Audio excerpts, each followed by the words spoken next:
Andrea Serrano is a stylist, a producer, a creative director, and she's an advocate for small businesses. Today, I talk one-on-one with Andrea about the world of fashion for this edition of Quintin's Close-Ups. And if you haven't already, subscribe to my YouTube channel and like Quintin's Close-Ups on Facebook. Andrea Serrano, welcome to Quintin's Close-Ups. Thank you so much for having me. Oh, you're very welcome. You know, you are a notable figure here in the Low Country. Obviously, you're a stylist, Oh my a gosh. producer, a creative director.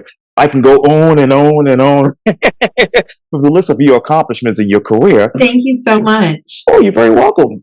But let me ask you, with all that's going on right now in your life, what's new? What's now with you? What's new? So it's been a very busy beginning of the summer. I was in Bermuda actually a few weeks ago for a shoot for a resort there called the Princess Hamilton. I actually I do mostly commercial shoots, like styling for commercial shoots. And I do a lot of these luxury hotels and resorts and everything like that. And that was amazing. I mean, any chance that I can get to travel, experience another culture, I'm always game for that. And Bermuda is such a special place. The people are just the sweetest. They are so nice. They love sharing, the history and their culture and everything. The food was amazing. And it's gorgeous. Clear blue waters, like pink, white sand beaches. It was wonderful. And I had to schlep. There is an unglamorous side to my job, and it's the schlepping of the clothes, as we call it. I had to take 4 big suitcases and 2 large wardrobe trunks with me over there. And I was by myself. Thankfully, I had an assistant there and help there. But yeah, it's a lot of stuff. For these shoots, you have to be prepared. You can't just kind of wing it or not plan ahead. A lot of my job is logistics, strategy, good planning, all of that stuff, communication. And I just love it. I love the creative side of my job, but I also love the analytical, logistical side of my job as well, which a lot of creatives don't like that, but I actually do like that. And so it has helped me to produce shoots for people. If clients want me to do everything for them, from casting the talent, finding the location, hiring the creative team, that's the hair and makeup, photographer, videographer, all of that stuff. I can handle that for a client. And I just love it. I love collaborating with other creatives. That part is just my passion, and providing jobs for other people and seeing them in their zone of genius makes me happy. So when it comes to collaboration, who else are you collaborating with when it comes to the other creatives? Other than like hair and makeup models, photographers, videographers, everybody plays a very vital part to the story. I always say wardrobe tells such a story when you're, either looking in a magazine, online, watching a movie, watching a TV show. The clothing really does tell a story, and also the hair and makeup. So everybody's role is very vital in the production side of things, for sure. Wow. So how, Andrea, are you actually visually telling your story today? With what I'm wearing? And with your career?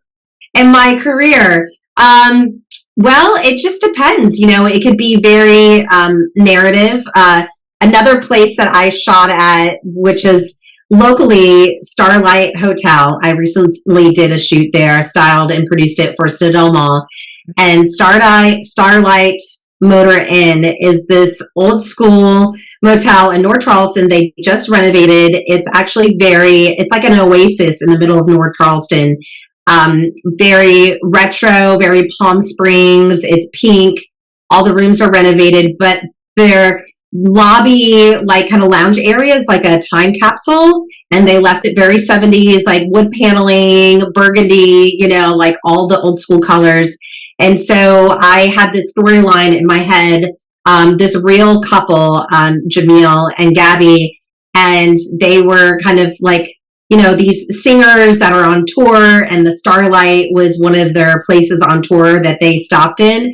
Oh. And so it kind of, the wardrobe definitely had a retro vibe, but also kind of like on vacation in the summertime traveling as well. And so there was lots of bright colors and then pastels and just resort wear. And it was a lot of fun styling that.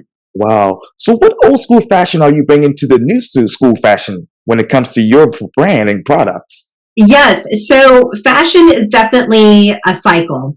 And it used to be every 20 years, things were vintage. Now it's every 5 to 10 years. And the trends are kind of like all over the place because it's about individual style, right? Not everybody looks the same in one outfit. So it's about individuality. And I love using vintage clothes.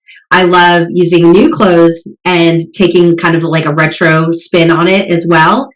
And, everybody loves nostalgia, right? The 60s, the 70s, the 80s, even the early 2000s are nostalgic now, which is crazy for me to think that 20 years ago, that would be vintage, considered vintage. Mm. What else is considered vintage when it comes to fashion? Many different things. So you could say, like, right now, the trend in denim is definitely like a looser, wide-legged jean for women. It was the skinny jean for so long, and now things are a little bit looser. It's not about, just everything being form-fitting and tight. And it's about proportions as well. It depends on the body type and what looks good on everyone. But yeah, I mean, there's so much vintage inspired fashion right now. And I always kind of like chuckle because for the kids who were like born in the early 2000s, that is considered vintage for them. And, like the crop tops, and this is also kind of like late 90s too, the crop tops and the baggy jeans and things like that. It's like, honey, I live that. I've been there, done that. And maybe I'll kind of dip my toe in the water a little bit, but I'm not going to do the full on look for sure. So everybody has their version of vintage, and I love seeing the different interpretations. Those other interpretations that you're seeing with this? The other interpretations, Yes, ma'am. I definitely see a rise of men's vintage as well. You see it in the resale of Nikes and Adidas and all the sneakers. The sneaker game has definitely evolved since I got into it in the 90s. And right now it's like the rise of the resale where, or you're like bidding on shoes to see if you can buy them. It's a whole marketing thing for sure. So I love to see like just the different trends that are happening as far as streetwear goes. And the guys are definitely stepping up their game as far as vintage fashion. Actually, in Charleston, there's more than a few men's vintage stores. There's a great one on John Street on Upper King. Right. And do you know that one? Right around the corner here. Far Side? Yes, ma'am. Yes. So I feel like there's more vintage stores for men than there are for women right now. And then there's always like the vintage, the flea market that happens once a month at the refinery, Right. that outdoor venue. And so I love seeing the guys experiment with fashion as well. And when it comes to fashion, Miss Andrea, what else are you experimenting with? Someone's here picking up something. What else am I experimenting with? Accessories are huge too. I feel like accessories definitely step up your outfit. It can elevate it. It can change the proportions, throwing a belt on a dress, statement earrings, statement jewelry, shoes, from taking an outfit from day to night. So I think all of those, you can't forget about those details as well. It's not about like, here's a great outfit. Think about the details that you're adding to this great outfit to elevate it. Wow. So what statement are you making with your fashion?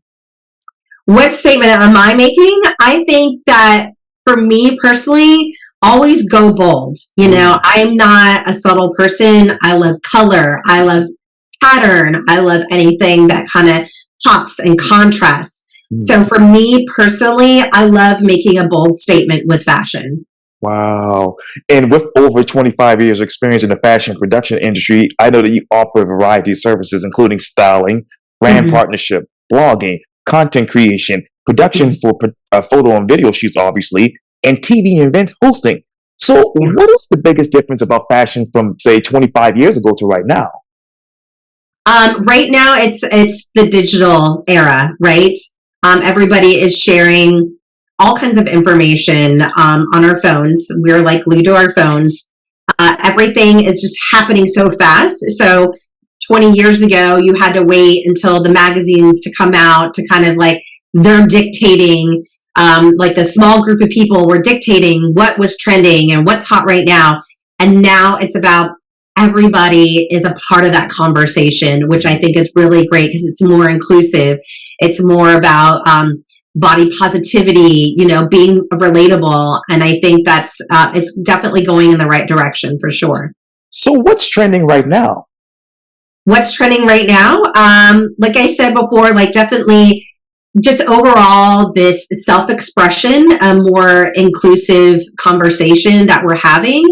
The whole body positivity thing, like I mentioned before, is awesome. You have people like Lizzo who are very active in their social media and when they're going on tour and just being inclusive with her backup dancers about her messaging and things like that. I think it's really awesome. You have brands like Fenty, their fashion shows. It's not about a size zero model. It's about all different shapes and size looking great in lingerie. And I really do love this messaging that's out right now. Like it used to be, Victoria's Secret models with, they're a size zero and not everybody looks like that. Like the average size for women is like a size 8'10", and that wasn't being represented. So now it is being represented. And that's something that I'm really excited to see.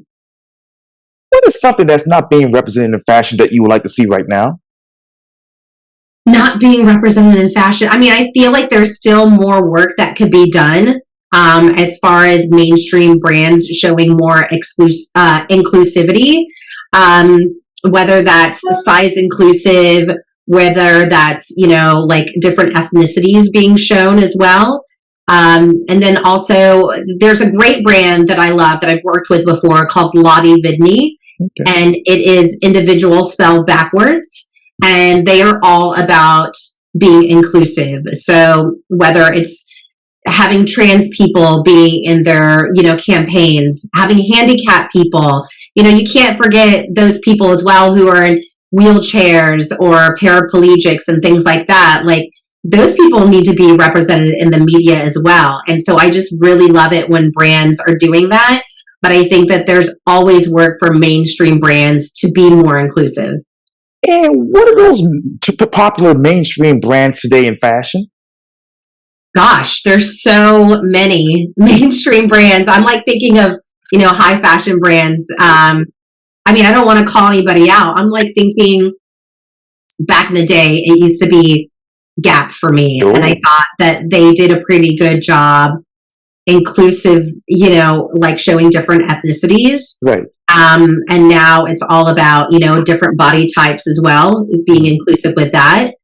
Gosh, there's just so many. I love that now it's not about like these big brands that used to be like the Limited and the Gap. Yes. and department stores. Like when I was growing up, it was Burdines in Florida. Now it's like Macy's and Bloomingdale's. It's about these smaller brands that are really getting their message out and making a big splash as well. So there's just too many brands to name. Yes, ma'am. Yes, ma'am. And what small brands are you working with today? I work with a brand here locally called Morph Clothing, and Christy Pratt is the owner, the designer, and she came up with a dress that you can wear over 60 different ways. Huh. And kind of like her pillars are sustainability. Like you don't have to buy a lot of like fast fashion clothing that's just going to sit in your closet or fall apart. It's about capsule wardrobe. So just having, less things to choose from, but really maximizing those pieces. And it's also like this dress looks good on curvy people. So she goes up to an extra large, which can fit a size 18 woman.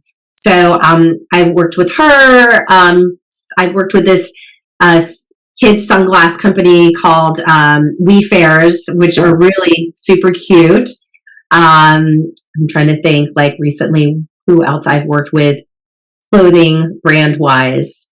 I mean, I'm always working as an influencer. I'm always working with brands as well. I work with Kenneth Cole. They make the most amazing shoes, like heels that are also comfortable as well. Because sometimes high heels look good, but they don't feel good on. And they have kind of mastered this function meets fashion situation very well. Other brands that I've worked with, Tanya Taylor, they're a national brand, and they opened up a store on King Street recently. Maria Oliver, they're based out of Greensboro, North Carolina. Tanya Taylor, they are out of New York, but all of these brands have had a presence here in Charleston, so that's kind of my connection. Wow. So how have you woven sustainability into your fashion brand? So for me, I'm always pushing, the versatility of clothing and to look for pieces that you can wear from day to night, from spring and summer into the fall months. And so for me, it really, sustainability is versatility and how you can stretch one piece of clothing into different seasons and different functions. And what season is good for you? I love, spring here in Charleston is just amazing. It's right before it gets super hot. That's when the jasmine is popping. It smells amazing. But I do love the summertime because it means more time on the water. And I love going on the boat, going to the beach. I haven't done much surfing this season yet because I've been so busy, but just getting in the water and being active is my favorite. And then my birthday month is October. So I also like fall as well. So we get a break from the heat. I'd say spring, summer, and fall are my favorite. Oh, that's amazing. And I know, obviously, on your website, you said in a world where consumers are bombarded by marketing, your creativity, authenticity, and integrity cut through the noise. So what's that noise that your creativity, authenticity, and integrity is actually having to cut through? What is the noise? There's so much out there. We are definitely being bombarded by everything from social media to just media in general, TV and all of that, we live in an age of ADD. Everybody is just like, there's so much stimulation going on. We don't know where to look. And so I really love to work with brands to just figure out what is their messaging, what is their goal, what are they putting out there, either they're problem solving or they have an innovative product, or they just have something that no one is offering here in Charleston yet that I help to build in their messaging image-wise through video and through photos. Wow. So what is the typical messaging for some of these brands? So it comes through mostly social media and their website, and if they are doing print ads and magazines as well. Yes. But those are typically the main forms of messaging that they're putting out there.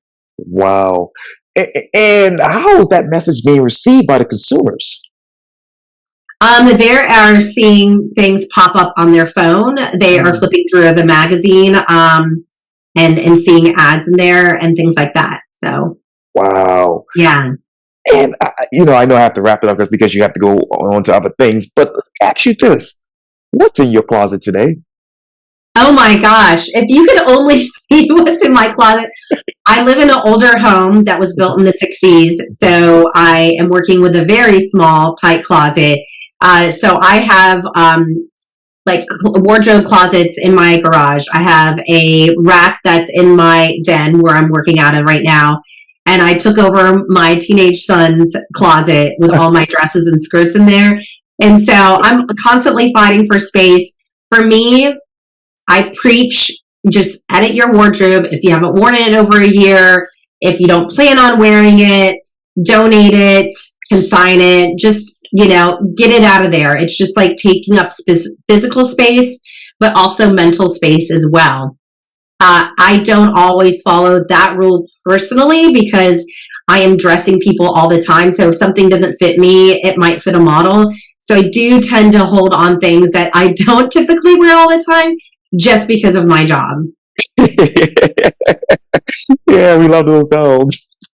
Yes. So what's your vision next for fashion? My vision is to support local brands, small businesses. I think that's very important to keep those businesses alive and sustainable. We saw a rise of these businesses that started during the pandemic, Right. or businesses that really blew up during the pandemic. And I would love to see that continuation of support for the small businesses. That's my thing. Absolutely. How did the pandemic change fashion? Well, you definitely saw more athleisure, that's for sure. You saw more people working from home, more people doing Zoom calls, things like that. But I think that people still want to look put together. They don't want to look like a schleppy bum. So it's about marrying those two, where it's fashion and function together. Wow. Well, this was really great. I really do appreciate your time here, Andrea.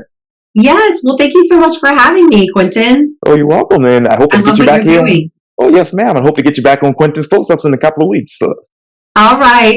Yes.